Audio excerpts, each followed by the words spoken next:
ఒక నాయకుడిగా ఎదగాలంటే కావలసిన లక్షణాలు లక్ష్యాలు ఎలా ఉండాలి? మన జనాభాలో మనల్ని పాలించే నాయకులు ఎంతమంది? వారికి మనకు తేడా ఏంటి? మీరు ఖచ్చితంగా తెలుసుకోవాల్సిన అంశాలేంటి? మీరు ఖచ్చితంగా అలవర్చుకోవాల్సిన లక్షణాలేంటి? మిమ్మల్ని మీరు ఏ విధంగా తెలుసుకోవాలి? నమస్తే, నేను మీ రమాకాంత్, పొలిటికల్ స్ట్రాటజిస్ట్. నాయకత్వ లక్షణాల కోర్సులో పార్ట్ 1లో భాగంగా కోర్సు యొక్క పరిచయం, ఎన్ని మాడ్యూల్స్ ఉంటాయని చర్చించుకోవడం జరిగింది.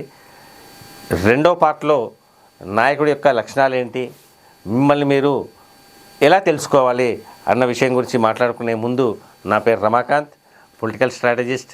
ఈ యొక్క తరగతుల గురించి నిరంతరంగా ఈ వీడియోల గురించి మీరు తెలుసుకోవాలంటే 144 టీవీని లైక్ చేయండి, 144 టీవీని సబ్స్క్రైబ్ చేయండి. వీడియోల అప్డేట్స్ గురించి బెల్ ఐకాన్ నొక్కండి.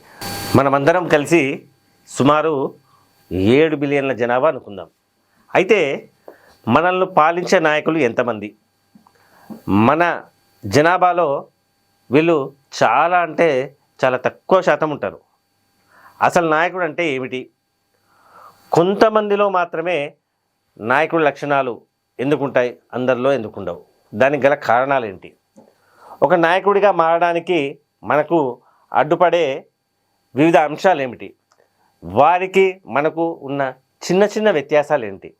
మీకు నాయకుడిగా ఎదగాల్సిన లక్షణాలు లక్ష్యాలు అసలు ఏంటి? ఈ విషయాల గురించి మనం ఇప్పుడు చర్చించుకుంటే, మొదటిది ఫోకస్ మరియు డ్రైవ్.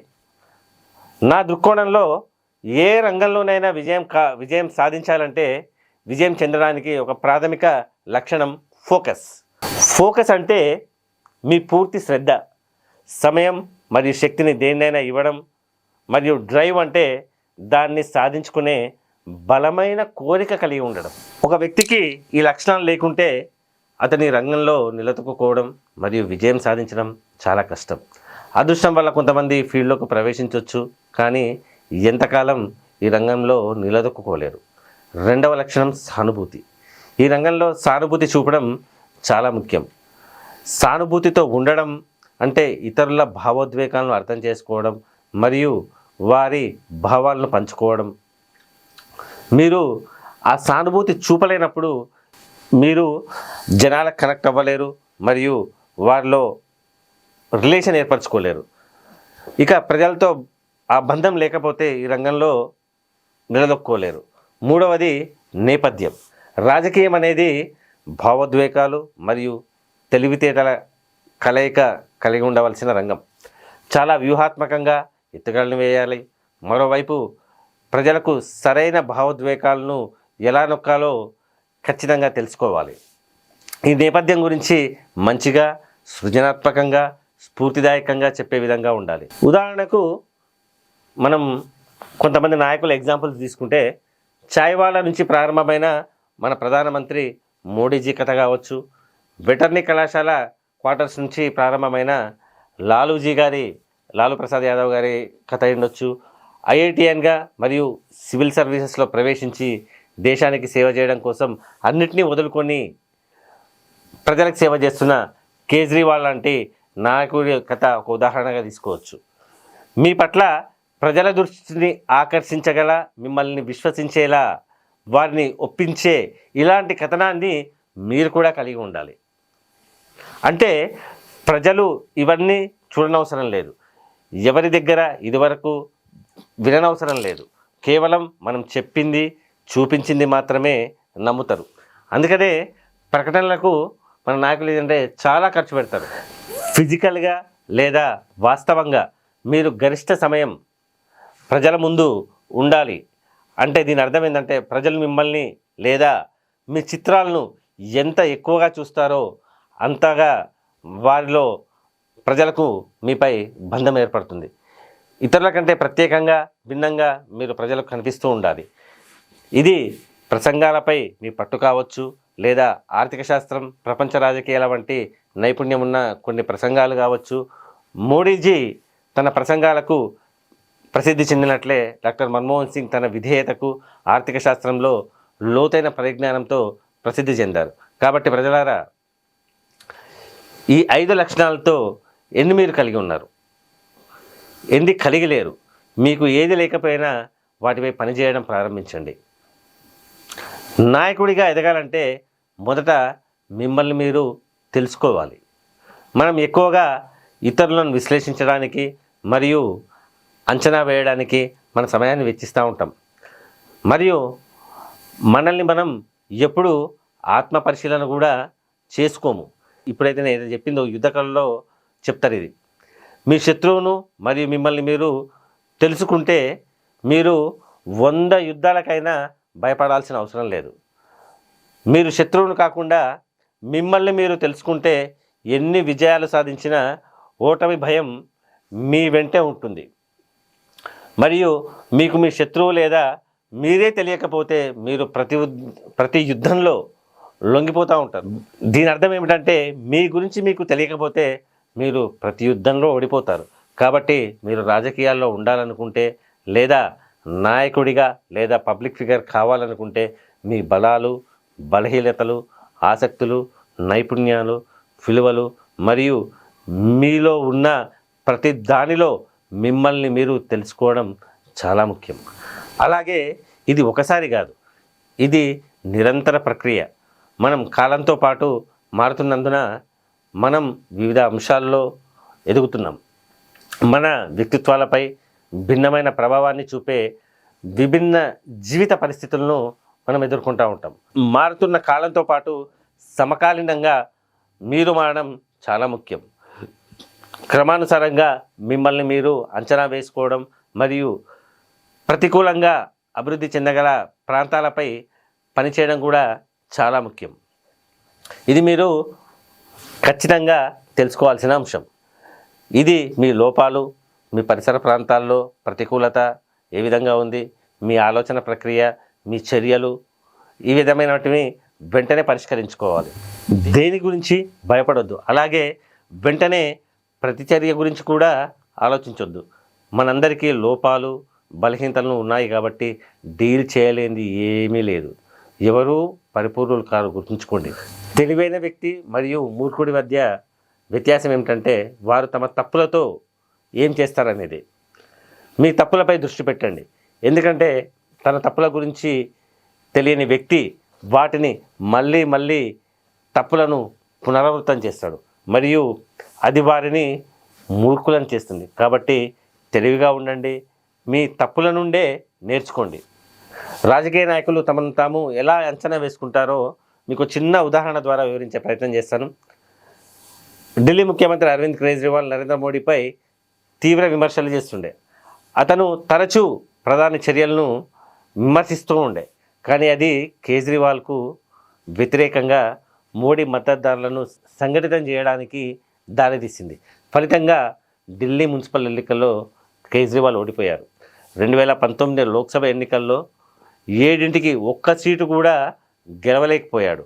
మోడీని విమర్శించడం తనకు అనుకూలంగా పనిచేయడం లేదని కేజ్రీవాల్ గ్రహించారు.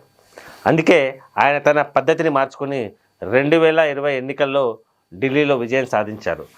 ఆయన గెలుపుకు అదొక్కటే కారణం కాదని కూడా చెప్పొచ్చు. నిజానికి ఏ ఎన్నికల్లో గెలిచినా ఓడినా చాలా అంశాలపై ఆధారపడి ఉంటుంది. కానీ ఇక్కడ పాయింట్ ఏమిటంటే అతను తనను తాను అంచనా వేసుకున్నాడు మరియు తన బలహీనమైన పాయింట్లపై పనిచేశాడు. కాబట్టి 2020 ఎన్నికల్లో, పార్లమెంట్ ఎన్నికల్లో కేజ్రీవాల్ విజయాలు సాధించాడని చెప్పవచ్చు. ఇప్పుడు అర్థమైంది కదా, మనల్ని మనం డీకోడ్ చేసుకోవడం, మనల్ని మనం మార్చుకోవడం ఎంత ముఖ్యమో. ఇప్పటికీ దాని ఔచిత్యాన్ని అర్థం చేసుకున్నాం. కాబట్టి తదుపరి స్పష్టమైన ప్రశ్న ఎలా తలెత్తుతుంది? మిమ్మల్ని మీరు డీకోడ్ ఎలా చేసుకుంటారు? మీరు దానిని ఎలా చేరుకోవాలో వివిధ మార్గాలు ఉన్నాయి. ఇక్కడ మేము 2 కోణాల విధానాన్ని తరచుగా ఈ నాయకత్వ లక్షణాల్లో ఉపయోగిస్తూ ఉంటాం. మొదటిది స్వీయ అంచనా. ఇది మీ గురించి మీరు ఏమనుకుంటున్నారో తెలియజేస్తుంది. రెండవది మీ చుట్టూ ఉన్న వ్యవస్థను సర్వే చేయడం. ఇది మీ గురించి ప్రజల అవగాహన ఏమిటో తెలుస్తుంది. వీటిని, ఈ మోడల్ని వైటల్స్ అంటారు. VITALS. వి అంటే వాల్యూస్, విలువలు. I అంటే ఇంట్రెస్ట్, అభిరుచులు. T అంటే టెంపర్మెంట్, స్వభావం. ఏ అంటే యాక్టివిటీ, కార్యాచరణ. ఎల్ అంటే లైఫ్ మిషన్ ఆర్ గోల్స్, జీవిత విలువలు లేదా లక్ష్యాలు.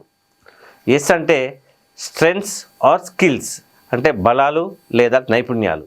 దాని గురించి ఏంటో ఇప్పుడు వివరంగా మనం తెలుసుకునే ప్రయత్నం చేద్దాం. విలువలు లక్షణాల పరంగా మీకు ముఖ్యమైన వాటిని సూచిస్తాయి. ఒక పనిని, దానిని పూర్తి చేయడానికి మిమ్మల్ని ఏది ప్రేరేపిస్తుంది? ఉదాహరణకు ఇతరులకు సహాయం చేయడము, వ్యూహాత్మకంగా ఉండడము, ఆరోగ్యంగా ఉండడము, ఆర్థిక భద్రత మొదలైనవి సూచిస్తాయి. రెండవది ఆసక్తులు. మీరు ఏ రకమైన విషయాల గురించి ఆసక్తిగా ఉన్నారు? మీరు ఖాళీ సమయంలో ఏం చేయాలనుకుంటున్నారు?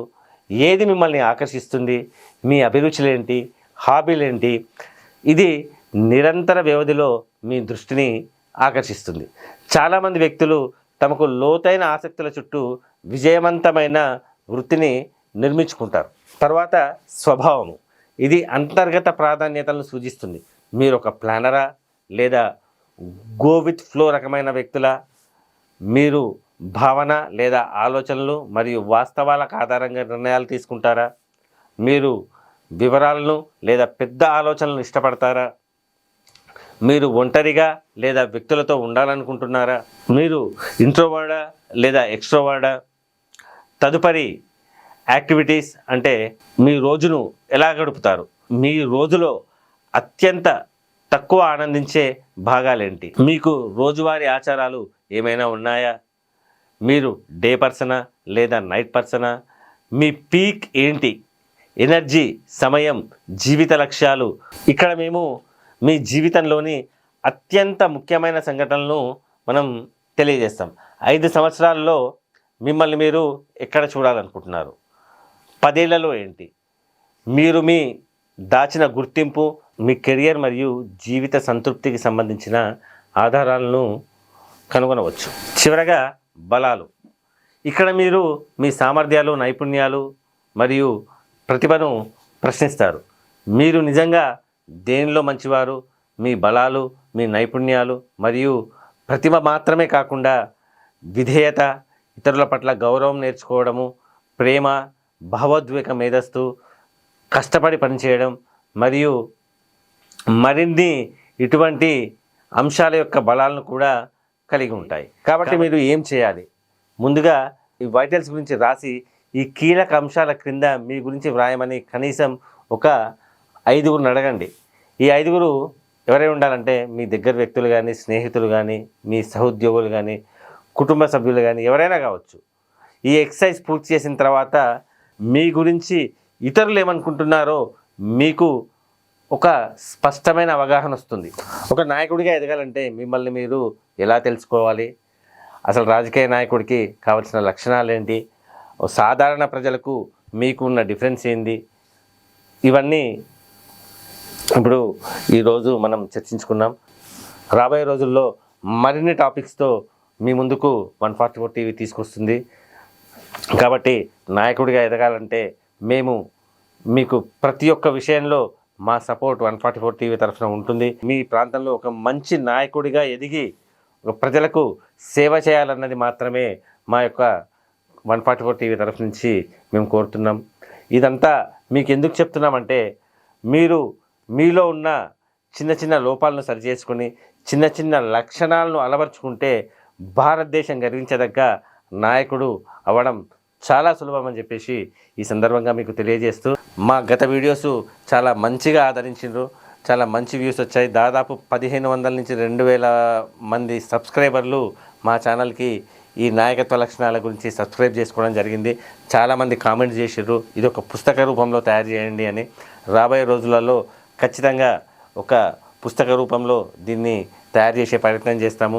మా రీసెర్చ్ టీం కూడా పొలిటికల్ స్ట్రాటజీ ఏ విధంగా ఉంటుంది, ఒక ఎంప్లాయ్మెంట్ కోర్స్ లాగా పొలిటికల్ స్ట్రాటజీని తీసుకొచ్చి ఒక ఎంప్లాయ్మెంట్ సోర్స్ లాగా ఈరోజు రాజకీయ పార్టీలో తిరిగే యువతకు ఒక గైడ్ చేయాలా, ఒక పొలిటికల్ స్ట్రాటజిస్ట్ లాగా వారి లోకల్లో ఉన్న నాయకుల దగ్గర సెటిల్ అవ్వాలన్న ఉద్దేశంతో త్వరలో ఒక పుస్తక రూపంలో పొలిటికల్ స్ట్రాటజీ ట్రైనింగ్ బుక్ని త్వరలో మీ ముందుకు తీసుకొని వస్తున్నాం. ఆల్రెడీ రీసెర్చ్ టీము దీనిలో ఎంతోమంది మేధావులు, రాజకీయ నాయకుల సలహాలు, సూచనల మేరకు ఈ బుక్ త్వరలో వస్తుందని చెప్పేసి చాలామంది పుస్తక రూపంలో తయారు చేయమని చెప్పారు.